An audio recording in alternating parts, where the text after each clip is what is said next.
सांगते की समृद्धी महामार्गावर सिन्नरच्या इथं एक टॉयलेट आहे, तिथे हिरकणी कक्ष म्हणून लिहिलेलं आहे आणि तिकडे सगळं गोडाऊन बनवून ठेवलेलं आहे। मी स्वतः त्याची व्हिडिओ शूटिंग करून ते ट्विटही केलं होतं। अजिबात तिथे कुठल्याही पद्धतीची स्वच्छता नाही, घाण आहे सगळी, महिला जाऊ शकत नाही, इतकी वाईट परिस्थिती त्या शौचालयाची आहे।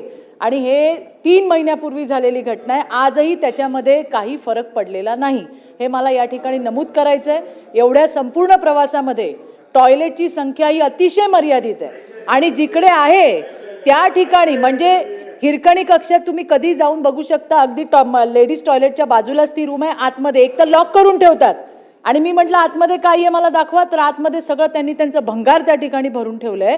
इतकी वाईट अवस्था आहे आणि खरोखर महिलांची, वृद्ध महिलांची, डायबिटीज, महिलाच कशाला पुरुषसुद्धा सगळ्यांचीच टॉयलेटची समस्या ही फार गंभीर आहे। याच्यावरती ताबडतोब कार्यवाही होणं अपेक्षित आहे। सभापती महोदय, आपण 21 ठिकाणी तात्पुरते स्वच्छतागृह बनवले, पण चित्रताईंनी सांगितलं त्या